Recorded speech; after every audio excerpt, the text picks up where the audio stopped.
우리에게 주시는 하나님의 말씀은 신명기 16장 9절로 12절까지입니다. 함께 봉독합니다.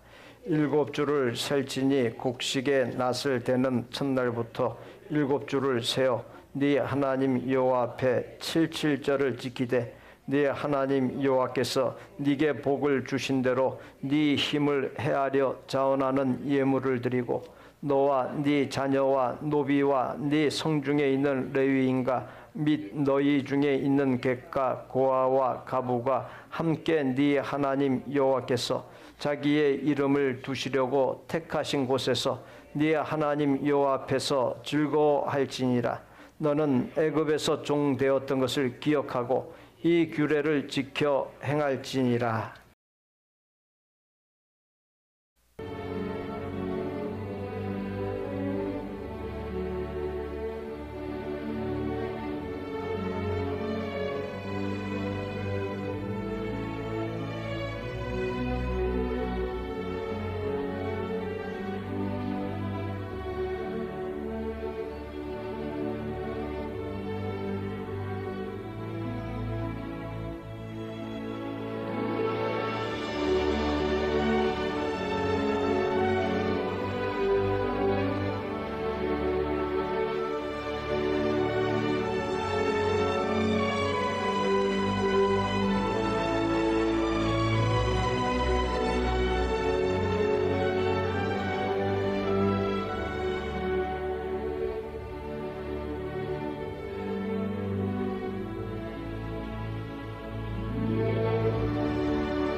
우리가 살아오면서 작든 크든 짓는 죄악들이 얼마나 많습니까? 때로는 부지 중에 알지 못하는 중에 짓는 죄가 있고 또 어떤 때는 알면서도 짓는 죄가 있습니다. 고의로 짓는 죄가 있습니다. 또 이 세상에서 우리가 이렇게 저렇게 살아가는 모습이 헛된 것을 추구하는 것이 또 얼마나 많습니까?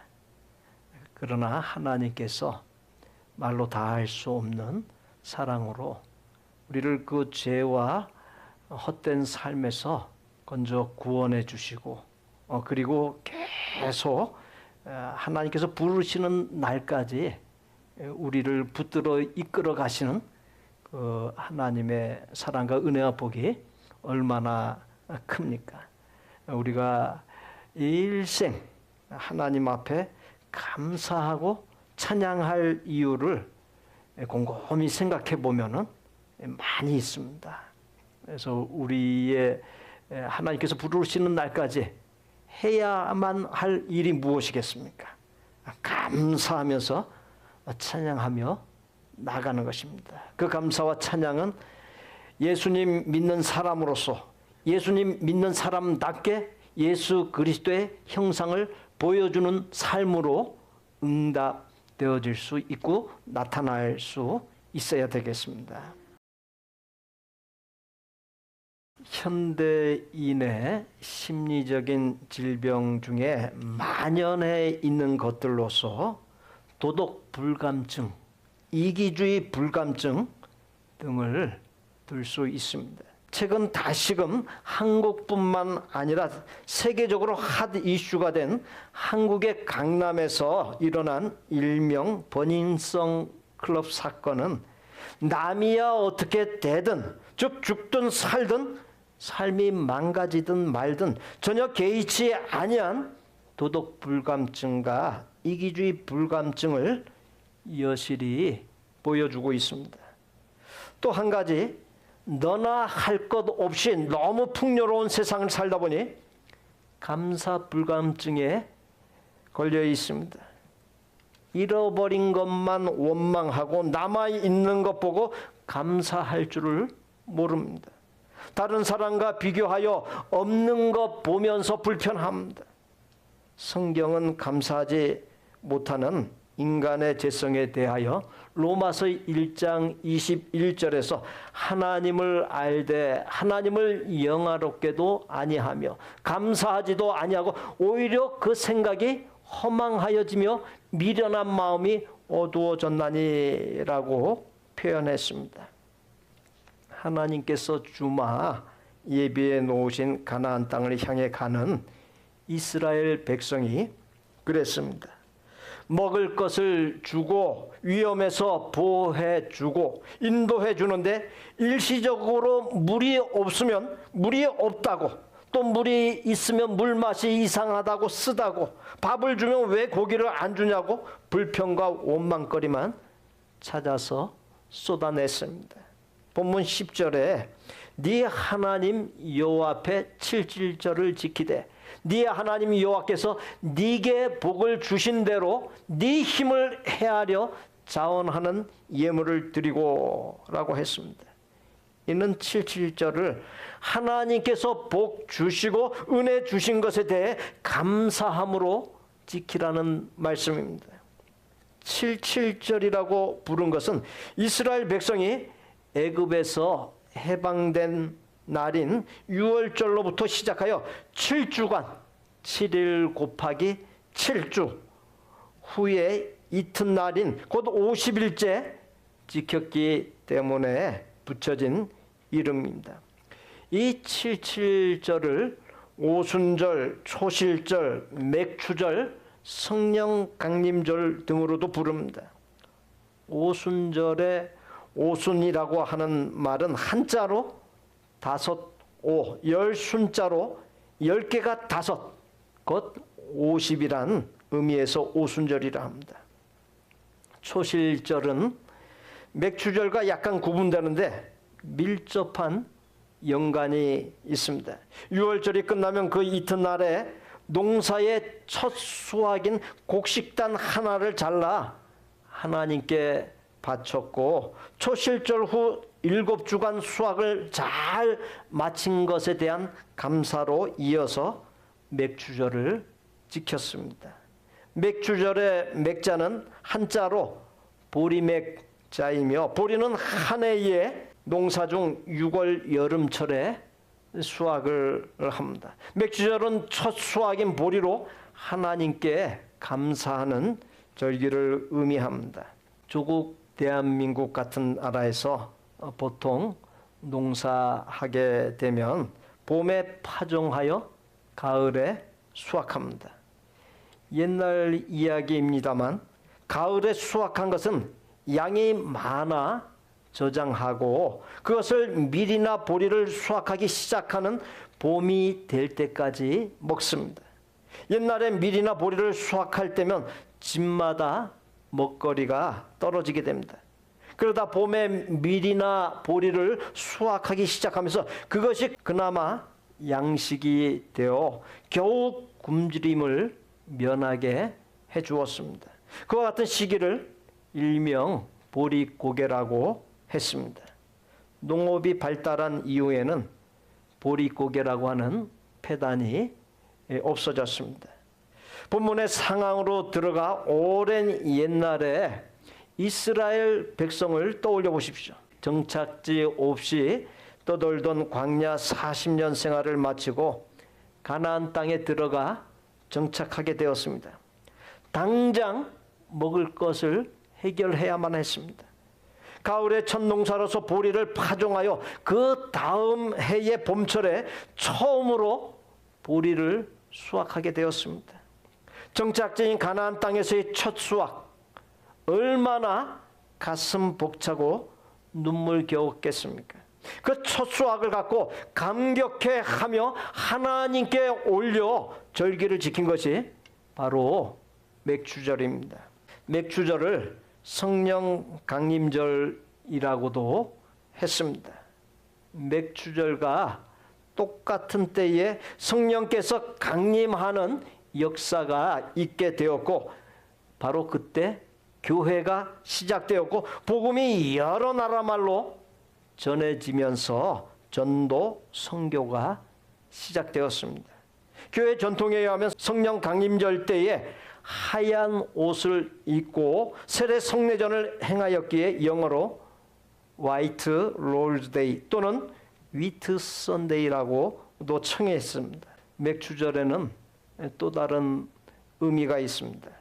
이스라엘의 출애굽 영도자인 모세가 유월절 후 7주간이 끝나는 49일째 되는 날 시내산에서 모든 율법의 기초요 핵심인 십계명을 받았습니다. 그런 측면에서 맥추절은 하나님의 말씀 받은 것을 기념하고 감사하는 절기이기도 합니다.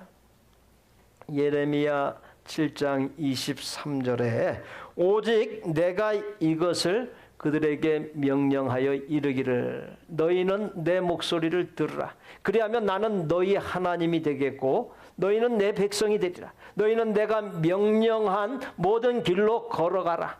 그리하면 복을 받으리라. 이는 하나님께 대한 감사 표현을 십계명을 비롯해 하나님께서 명하신 모든 명령에 순종함으로 하라는 것입니다. 삶의 진정한 목적, 본질이 무엇입니까? 우리가 바로 알아야 할 것은 복이라고 하는 것 그 자체가 우리 삶의 목적이 아니고 삶의 본질이 아니라는 것이, 하나님의 목소리, 하나님의 명령을 따라 사는 것이 우리 삶의 목적이고 본질이라는 것이, 그것이 되기만 하면 복이라고 하는 것은 뭐예요? 그냥 자동으로 따라 붙는 것에 지나지 않는 것이, 복이 주체가 되면 안 되는 것이. 신명기 8장 1절로 4절 말씀 다 함께 봉독합니다. 내가 오늘날 명하는 모든 명령을 너희는 지켜 행하라. 그리하면 너희가 살고 번성하고 여호와께서 너희의 열조에게 맹세하신 땅에 들어가서 그것을 얻으리라. 네 하나님 여호와께서 이 40년 동안에 너로 광야의 길을 걷게 하신 것을 기억하라. 이는 너를 낮추시며 너를 시험하사 네 마음이 어떠한지 그 명령을 지키는지 아니 지키는지 알려 하심이라. 너를 낮추시며 너로 줄이게 하시며 또 너도 알지 못하며 네 열조도 알지 못하던 만나를 네게 먹이신 것은 사람이 떡으로만 사는 것이 아니요 여호와의 입에서 나오는 모든 말씀으로 사는 줄을 너로 알게 하려 하심이라. 이 40년 동안에 네 의복이 헤어지지 아니하였고 네 발이 부르지 아니하였느니라.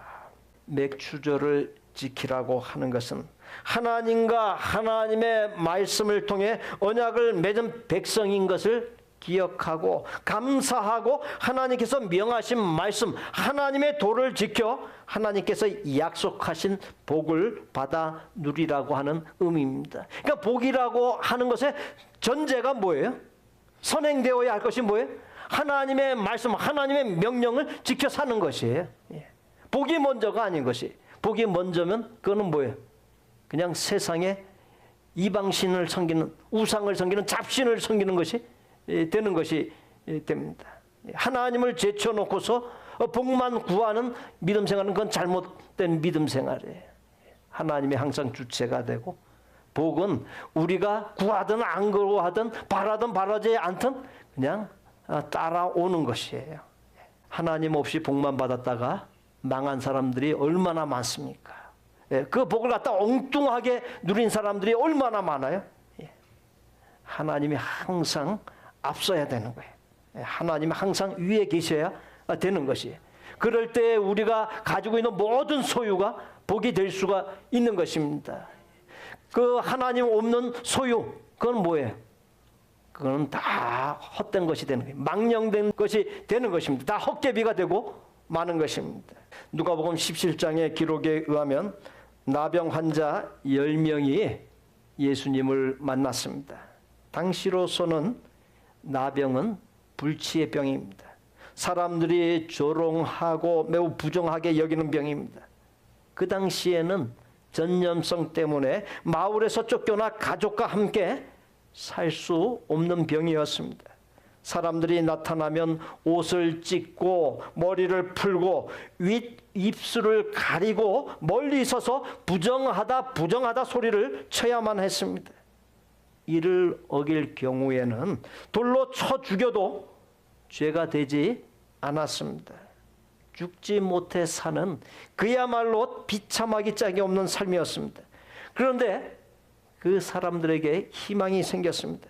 예수님을 만나면 부정하다 쳐야 할 사람들인데 가로되 예수 선생님이여 우리를 불쌍히 여기소서라고 외쳤습니다. 나병 환자 10명이 예수님의 긍휼히 여기시는 사랑과 은혜로 절망에 빠져 삶을 포기할 수밖에 없는 불치의 질병에서 고침을 받았습니다. 그러니 그 얼마나 감사한 일입니까?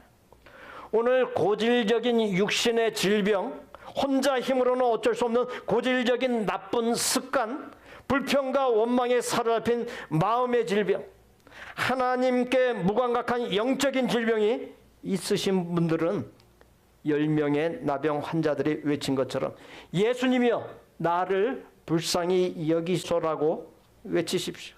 예수님을 만나 상한 심령을 위로받고 아픈 질병을 치유받고 고질적인 인생의 문제를 해결받고 일어설 수 있기를 바랍니다. 10명이 고침받았는데 10명 중 혼혈 민족의 사람이라고 무시당하고 죄인처럼 취급받던 한 사람, 사마리아 사람만 예수님께로 돌아가 감사했습니다. 9명의 유대인들은 고침받은 후 예수님께로 돌아갈 줄도 감사할 줄도 몰랐습니다.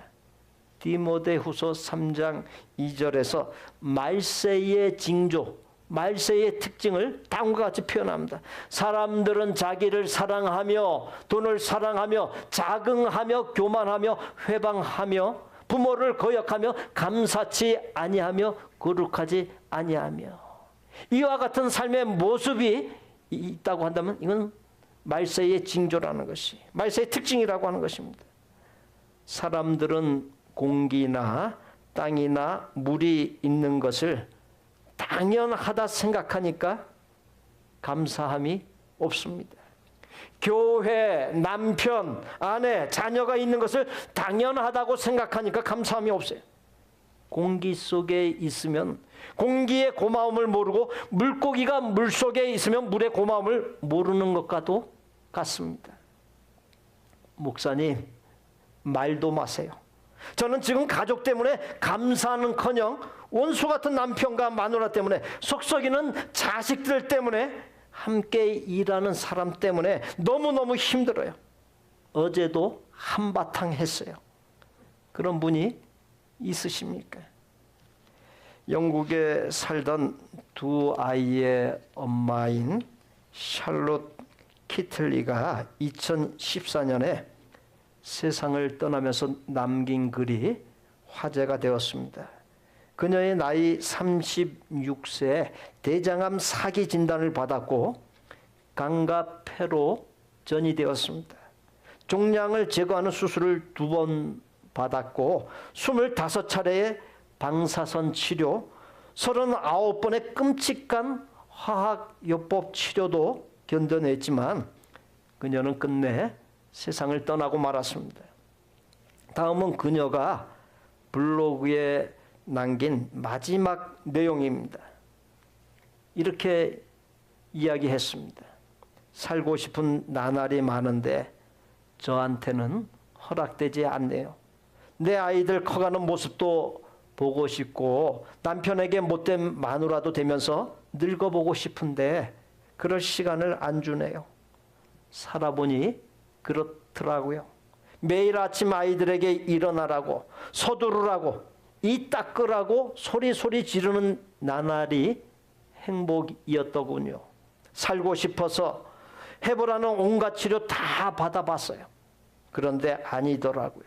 귀한 시간 낭비라는 생각이 들었어요.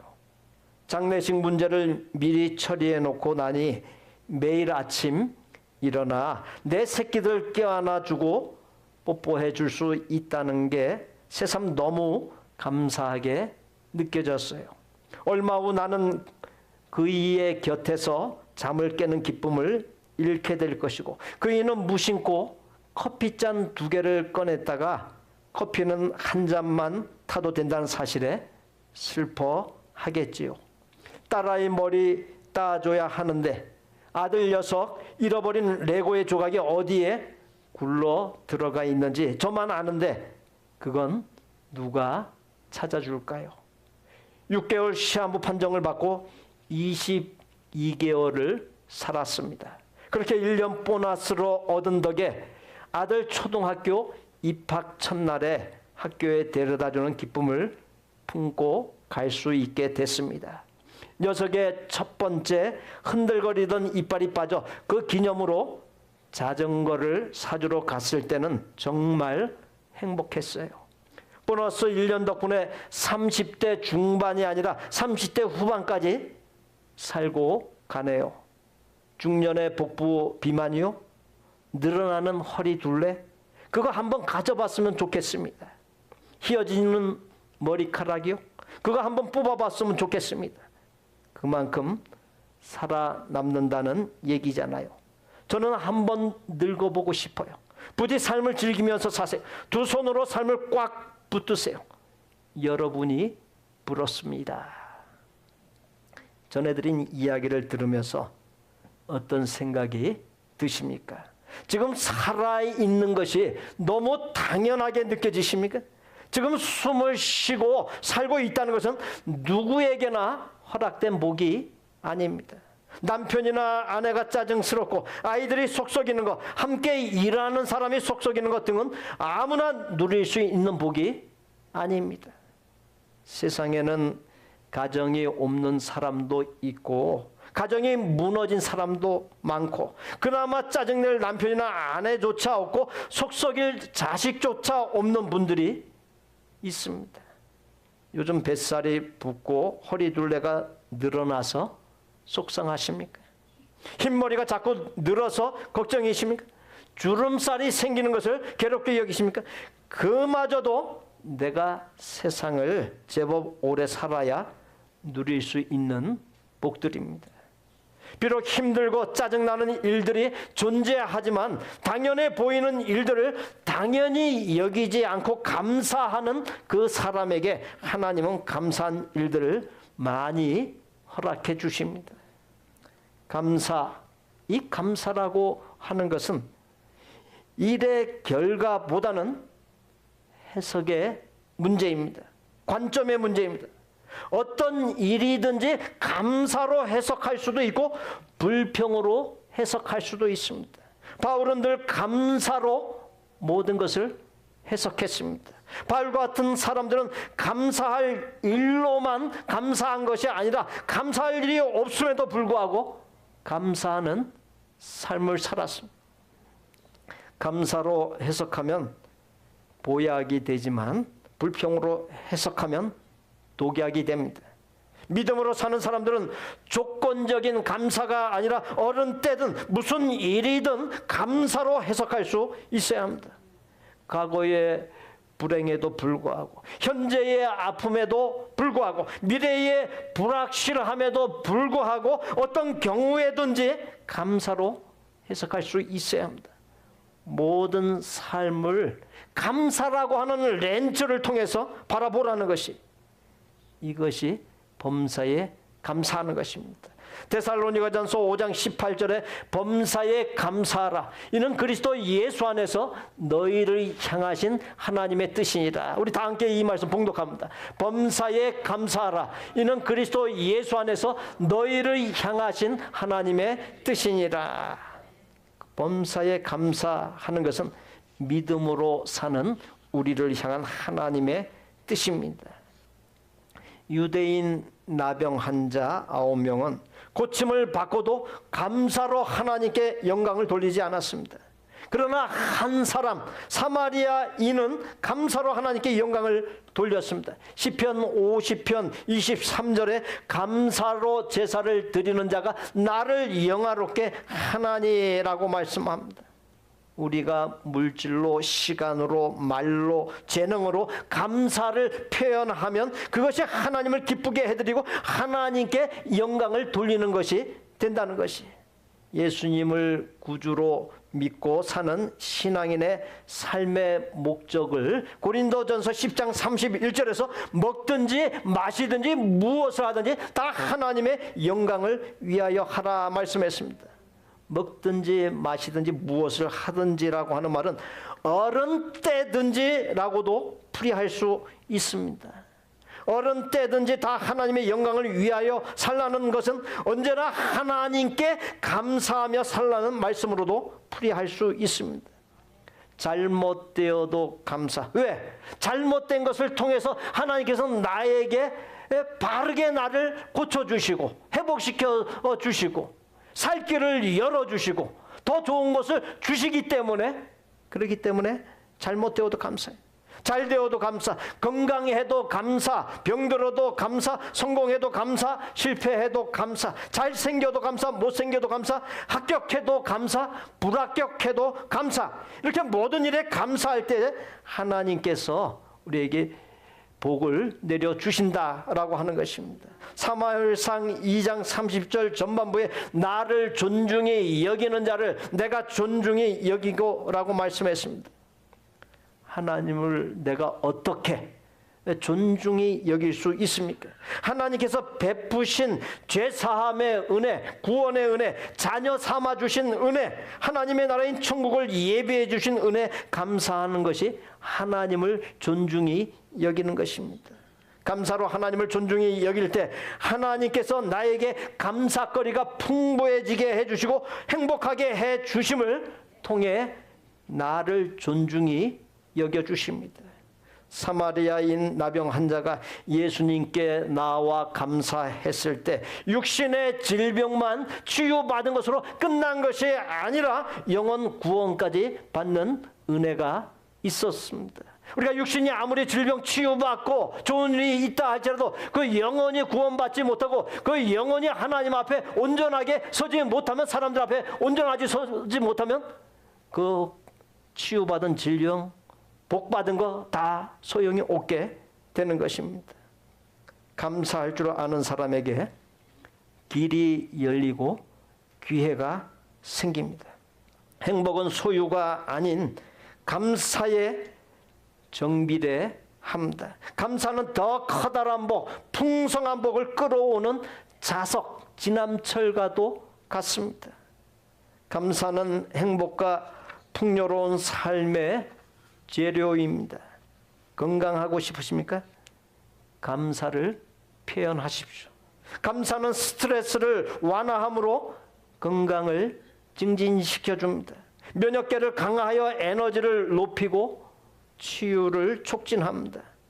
심장이나 몸 그리고 정서에 좋은 반응을 일으켜 혈압이 떨어지고 소화작용을 촉진하고 마음을 편안하게 해줍니다.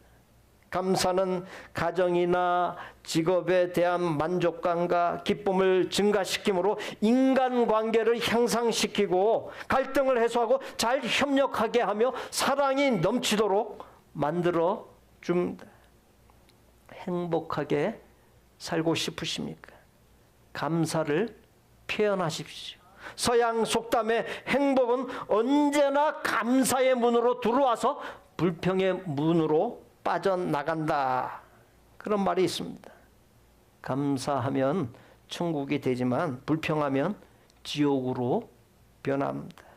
감사하면 불가능이 가능으로 되는 기적이 일어납니다. 누가복음 17장 19절에 그에게 이르시되 일어나 가라, 네 믿음이 너를 구원하였느니라 하시더라. 사마리아인 나병 환자가 예수님께 돌아와 감사하자 예수님께서 그 감사를 믿음으로 해석을 했습니다.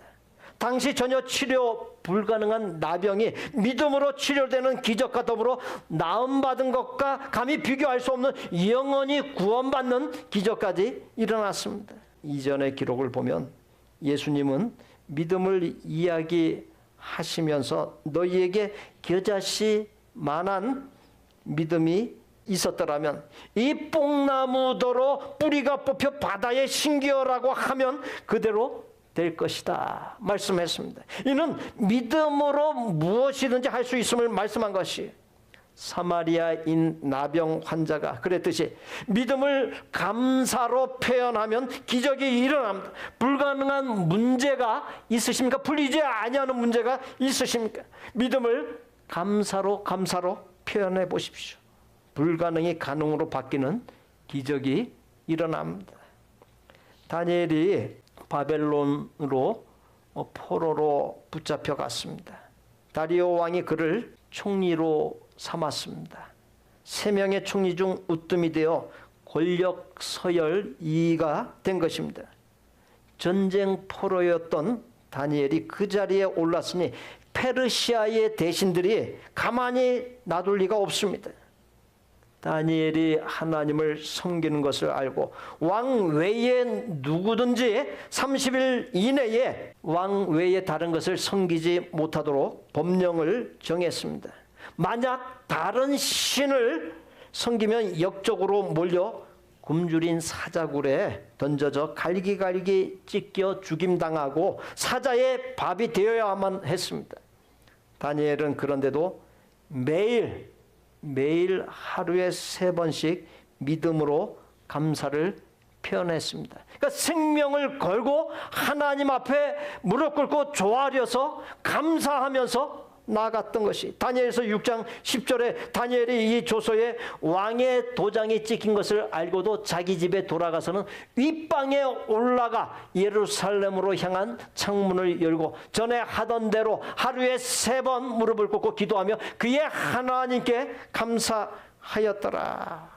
다니엘이 하나님께 감사했더니 굶주린 사자굴에서 살아나오는 기적이 일어났습니다. 그리고 3차례 정권이 바뀌었지만 그 3차례 모두 2인자인 총리 자리를 계속 유지하는 결과가 있었습니다. 정권이 바뀌면 참모진들이 다 바뀌지 않습니까? 근데 2인자 총리직이 3번 정권이 바뀌었는데 3번의 정권에서 다 그 자리를 유지할 수 있었습니다. 예수님을 보십시오. 나사로의 무덤 앞에서 감사 기도하자 나사로가 살아나오는 기적이 일어났습니다. 여자와 어린아이를 제외하고도 남자 장정만 5,000명이나 되는 사람들 물고기 2마리와 보리떡 5개를 놓고서 감사했더니 모두가 배불리 먹고도 12바구니를 거두는 기적이 일어났습니다. 오늘날도 감사하면 내가 할 수 없는 일들이 일어납니다. 감사는 기적의 통로입니다. 감사는 기적을 창조하는 재료입니다. 사랑하는 성도 여러분, 늘 감사의 기적 속에서 사시기를 예수님의 이름으로 축복합니다. 사랑의 하나님, 언제나 감사가 넘치는 삶을 살게 하여 주옵시고 또 감사하는 가운데 하나님의 임재하심, 하나님의 전능하신 권능, 기적을 보는 놀라운 생이 되게 하여 주옵소서. 날마다 감사의 기적 속에서 사는 복된 우리 모두가 되게 하여 주옵소서. 예수님의 이름으로 기도하옵나이다. 아멘. 우리 옆에 분들을 보시고 함께 인사 나누는 시간 갖도록 하겠습니다. 언제나 감사하며 살겠습니다. 언제나 감사하며 살겠습니다. 우리 구주 예수 그리스도의 은혜와 아버지 하나님의 거룩하고 완전한 사랑과 성령님의 교통, 내주, 깨닫게 하심, 감동, 인도하심이 언제나 감사하는 가운데 삶을 에워쌌던 모든 사슬이 제거되고 모든 굴레와 문제들에서 자유하는 은혜, 하나님께서 만복을 부어주시는 은혜, 영적으로든 육적으로든 그 누구보다도 부유하고 행복 넘치는 은혜를 누리고 만나는 모든 사람에게 하나님의 사랑과 복음과 감사의 바이러스를 전파하기를 소원하고 작정하는 모든 아름다운 마음의 성도들과 그 가족과 생업과 학업과 대인관계와 미래 위에 우리 복된 교회 신앙 공동체 위에 우리가 사랑을 나누는 선교지와 사역자들 위에 이제부터 영원토록 함께 계실지어다. 아멘.